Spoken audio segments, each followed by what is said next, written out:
Good evening, my talented students. Now we are going to see a very important laws. First is algebra of statements. उसमें पहला law है idempotent law. Idempotent law क्या बोलता है? P and P होगा तो answer is P. P और P होगा तो भी आंसर इज P. दो बार लिखने का नहीं. P एंड P दो बार लिखने का नहीं. Answer is going to be P. Commutative law we all know. P और Q होगा तो क्या आएगा? Q और P. इधर का इधर, इधर का इधर, just like converse. P and Q का क्या आएगा कॉम्यूटेटिविटी? Q and P, one and the same. तो यू कैन इंटरचेंज इन और and. So I repeat, commutative law, P or Q is equal to Q or P. P and Q is equal to Q and P. Associative law में and है तो and ही रहते, and और R का combination नहीं आता है. P and bracket में Q and R होगा तो associative states that this is logical equal to P and Q एक ब्रैकेट में, ब्रैकेट के बाहर में R. I repeat, P and ब्रैकेट के अंदर Q and R इक्वल टू P and Q ब्रैकेट के अंदर, ब्रैकेट के बाहर R. This is same as P and Q and R. आप इकट्ठा तीनों में and ले सकते हो. और के लिए भी सेम रूल रहेगा. P और ब्रैकेट में Q और R is equal to P और Q और R is equal to P और Q और R. Then we see distributive law. Distributive में एक एंड आएगा तो एक और आएगा, just like plus and into. Multiply होगा तो दूसरा प्लस आएगा, प्लस होगा तो मल्टीप्लाई आएगा. इसमें एक एंड है तो ब्रैकेट के अंदर क्या आएगा? और. Then we use the distributive law. P and Q और R is same as P and Q. क्या करना? पहले P लिखना, एंड लिखना, ब्रैकेट नहीं है, अज्यूम करके Q लिख डालने का. आई रिपीट, P लिखना, एंड लिखना, Q लिख डालने का. P एंड Q हो गया. अब यहाँ एंड है तो यहाँ बीच में क्या आएगा? और आएगा. और दूसरी ब्रैकेट में P एंड R. तो I repeat, P and Q और R is logical equal to P and Q और P एंड R. दूसरा है P और Q एंड R होगा तो P और Q आएगा. P और Q डायरेक्ट लिख देने का पहले. P और Q एंड P और R. ये हो गया distributive law. Then we will move to De Morgan's laws, which we all know very well. Negation of P and Q is logical equivalent to not P. हो जाएगा. And का क्या होगा? Very good. और not P और not Q.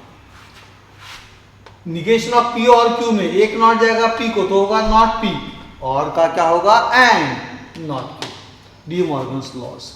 Then very important identity laws. P and T आ गया तो इसमें आपको टिफ रूल ध्यान रखना पड़ता है. अभी एंड में दोनों कैसे चाहिए? ट्रू तो आंसर ट्रू. तो देखो ये तो कंफर्म ट्रू है. P की कितने ऑप्शंस है? दो. एक ट्रू एक फॉल्स. अगर P ट्रू आ गया तो आंसर क्या आएगा? ट्रू. और P फॉल्स आ गया तो आंसर क्या आएगा? फॉल्स. यानी this all depends upon only the value of P. No need to write T, तो you can write only P. I repeat, P की वैल्यू ट्रू है तो T एंड T से T. P की value false है तो false and true is false. So this value, इसकी value depends upon only the value of P. P true है तो ट्रू, P फॉल्स है तो false. So no need to write this, just write P. अब P और F में देखिए, और में P एंड F में देखिए, अगर एंड है तो दोनों क्या चाहिए? ट्रू. तो ये क्या है? फॉल्स. अब ये वैल्यू कुछ भी आने से कुछ फर्क पड़ने वाला है क्या? कभी भी नहीं. इसकी ट्रू आ भी गई तो ये तो फॉल्स है ना, तो इसलिए आंसर क्या आएगा? हरदम फॉल्स. तो आपको टिफ रूल से याद रखना, इसको मगअप करने का नहीं. प्लीज रिमेंबर, रट्टा मत लगाओ इसमें, सिर्फ टिफ रूल से बचाना. P एंड F है, एंड में दोनों कैसे चाहिए? ट्रू. ये जिंदगी भर ट्रू आने वाला नहीं है, ये फॉल्स है, इसलिए आंसर ट्रू आने वाला नहीं है, तो आंसर क्या आएगा? फॉल्स. अब P और F में देखो, ये फॉल्स है और में दोनों फॉल्स चाहिए तो आंसर फॉल्स आता. तो P की वैल्यू अगर फॉल्स है तो आंसर फॉल्स. P की वैल्यू ट्रू है तो आंसर ट्रू. इसीलिए it all depends upon the value of P. Just tiff rule. अब P और T में देखता हूं, और में दोनों कैसे चाहिए? फॉल्स. ये कभी फॉल्स आने वाला है क्या? नहीं. दोनों फॉल्स आने वाले हैं क्या? नहीं. तो आंसर क्या आएगा? True. These are called as identity laws. Then we go for complement law. Complement यानी एक P है तो दूसरा नॉट P, एक Q है तो दूसरा नॉट Q, कॉम्प्लीमेंट बोलते हैं उसको. So complement law P and not P.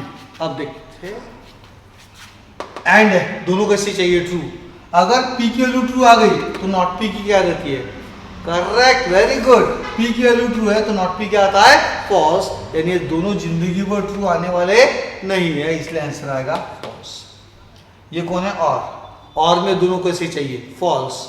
ये अगर फॉल्स आ गया तो ये ट्रू आएगा, यानी दोनों फॉल्स जिंदगी भर आने वाले नहीं है. दोनों फॉल्स नहीं आएंगे तो आंसर फॉल्स नहीं आएगा, तो आंसर क्या आएगा, ट्रू आएगा. That's all. Absorption law, we used to call shock absorbing law. Very shocking, very shocking. Absorption law क्या बोलता है, अब फर्क देखो, एक और है एक एंड है, तो डिस्ट्रीब्यूटिविटी मन में आती है ख्याल, लेकिन डिस्ट्रीब्यूटिव में तीन रहते हैं, P, Q and R. Absorption में दो ही रहेंगे, P और Q. अब दो रहेंगे और एक एंड है एक और है, तो किसी ना किसी को रिपीट होना पड़ेगा. तो जैसे P यहाँ देखो दो बार रिपीट हो गया तो answer is P. That's all, खत्म. P और P एंड Q अगर है, कितनी बार, दो बार P आ गए, एक एंड एक और है, तो आंसर इज P. एक एंड है एक और है और P कितने बार आ गया, दो, आंसर इज P. अगर Q दो बार आता तो आंसर Q आता था. So this is called as absorption law. This we all know. P implies Q का लॉजिकल मीनिंग है नॉट P और Q. इसका निगेशन है P and not Q, but logical meaning है नॉट P और Q. I repeat, P implies Q का logical meaning है not P और Q. P implies Q का लॉजिकल मीनिंग है नॉट P और Q. तो by condition P double implication Q का मतलब क्या होता है, P implies Q and Q implies P. P implies Q and Q implies P. This is logical meaning of double implication. देखो, P implies Q and Q implies P. अब P implies Q का logical meaning क्या हुआ, negation नहीं चाहिए. Remember, negation is different, सिर्फ logical meaning. P implies Q का logical meaning है नॉट P और Q, तो ये होगा नॉट P और Q. यहाँ एंड ही रहेगा और इसका लॉजिकल मीनिंग आएगा नॉट Q और P, नॉट Q और P. So these are very very important laws. घर में कॉपी में लिख के रखो और इसको पढ़ के रखो, या किताब में दिया हुआ है वो टेबल अच्छे से लर्न करते रहना, इसको समझ लेना अच्छे से. Now will go to examples. Write the negations of the following stating the rules used.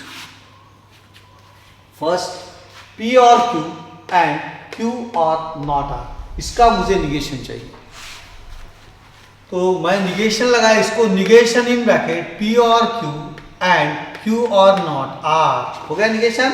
अब ये निगेशन पहले किसको जाएगा, ये ब्रैकेट को, तो ये क्या होगा, नॉट इन ब्रैकेट P और Q. एंड का क्या होगा, वेरी गुड, और एक निगेशन जाएगा इसको, यानी होगा नॉट इन ब्रैकेट Q और नॉट R. हो गया क्लियर दिस स्टेप, ओके. अब एक नॉट जाएगा अंदर में, यानी होगा ये नॉट P. ये कौन सा लॉ यूज किया अपन ने, डी मॉर्गन्स लॉ, एंड का और डी मॉर्गन्स लॉ. अब फिर से नॉट जाएगा इसको अंदर में, तो होगा not P and not Q, not P and not Q. ये और ही रहेगा अभी, और ये नॉट जाएगा अंदर में, तो ये होगा नॉट Q, करेक्ट है, नॉट Q एंड R, क्योंकि नॉट ऑफ नॉट R यानी क्या होता है, और. तो मैं बताता हूं not Q and R, not Q and R, क्योंकि not of not R is nothing but R. ये हो गया again by De Morgan's law.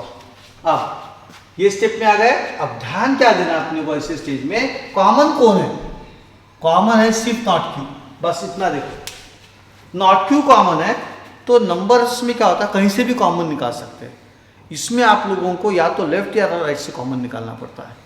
तो नॉट Q दोनों में है, यहाँ पहले और यहाँ दूसरे में है, तो मैं यहाँ पे इसको ऐसा करके और इसको ऐसा यूज करूंगा. कौन सी प्रॉपर्टी, बाय कॉम्यूटेटिव लॉ. ये देखो बाय कॉम्यूटेटिव लॉ लिखा हुआ है अपन ने, ये देखो बाय कॉम्यूटेटिव लॉ. सो क्या किया आपने, ये नॉट Q पहले लिखा, not Q and not P और नॉट Q एंड R. अब ये दोनों में कौन कॉमन निकलता है, नॉट Q कॉमन निकालो, नॉट Q कॉमन निकला एंड, और ब्रैकेट में ये दो टर्म डाल दो, not Q and not P और by reverse of distributive law, by reverse of distributive law. क्योंकि ऐसा आ गया तो ये लिखते देखो, उल्टा जाके देखेंगे, not Q and not P correct है, और not Q and R correct है। तो इसकी जगह लिखना ये कैसा reverse of distributive law use करना चाहिए। एक बार फिर से रिपीट करता हूं मैं, ये दोनों में से कॉमन निकालेंगे क्या, not Q, not Q common निकालने का, तो यहां एंड बचेगा, फिर ये दो टर्म आएगी नॉट पी और आर, नॉट पी और आर। बस यहां तक आंसर, इसके आगे कुछ सॉल्व नहीं करने का। अब बोले sir I now I apply distributive law, you will go to this step and आगे करते क्वेश्चन पे पहुंच जाओगे आप। So this is the last answer. Now I want to find negation of P implies Q और R। Negation of P implies Q और R is equal to, एक not जाएगा P implies Q को, इसका क्या होगा, और का क्या होगा, एंड, वेरी गुड, और एक नॉट जाएगा और को तो होगा not in bracket P implies Q and not R। Clear हो गया, bye which law, D Morgan's law, और का एंड किया अपन ने। अब what is negation of P implies Q? P and not Q. So it is P and not Q and not R. Reason देंगे, since negation of P implies Q is P and not Q. Very very important. Negation of P implies Q, P and not Q. Negation of P implies Q, P and not Q. Third, write the negation of P and Q or R. इसका negation चाहिए। तो negation of P and Q and और R में एक not जाएगा P को तो एक और नॉट P, एंड का क्या होगा और, वेरी गुड, एक नॉट जाएगा सी ब्रैकेट को, नॉट इन ब्रैकेट Q और R, by which law, by De Morgan's laws. अब ये नॉट P वैसी रहेगा और भी वैसी रहेगा, अब ये नॉट अंदर में जाएगा तो ये होगा not Q and not R, not Q and not R, again by De Morgan's laws. और कुछ बढ़ता है क्या आगे, कुछ भी नहीं, क्योंकि इसको और डिस्ट्रीब्यूट लगाओगे तो यहीं पे आओगे आप, इस स्टेप पे आएंगे। Now fourth one, right the negation of not P and Q और P एंड नॉट Q। इसका निगेशन चाहिए तो ये निगेशन लगाना पड़ता अपने को, गिवन स्टेटमेंट को निगेशन लगाना। तो negation of not P and Q और P and not Q is equal to 3 lines. एक नॉट जाएगा ये ब्रैकेट को तो not in bracket not P and Q हो गया, और का क्या होगा एंड, और एक नॉट जाएगा इस ब्रैकेट को तो ये होगा not in bracket P and not Q, not in bracket P and not Q। By which law, again by De Morgan's laws. अब ये नॉट अंदर भेजना अपने को तो नॉट ऑफ नॉट P क्या होगा P, एंड का क्या होगा R, ये होगा not Q, I repeat, not of not P यानी P, एंड का हो गया और ये हो गया नॉट Q, एंड वैसे रहेगा, अभी चेंज नहीं होगा, एंड अब ये नॉट अंदर में जाएगा डी मॉर्गन्स लॉस तो ये होगा एंड नॉट P और Q, नॉट P और Q, again by De Morgan's laws. Now we will go to the last example, very dangerous one. I want negation of P and Q implies not P or R. Negation of P and Q implies not P or R is equal to, अभी ये समझो थोड़ी देर के लिए P है और ये Q है तो it is negation of P implies Q. What is negation of P implies Q? P and not Q सबसे डेंजरस है, सबसे डेंजरस है। I repeat, इसको थोड़ी देर के लिए P पकड़ो, इसको Q पकड़ो, तो यह है negation of P implies Q। What is negation of P implies Q? P and not Q।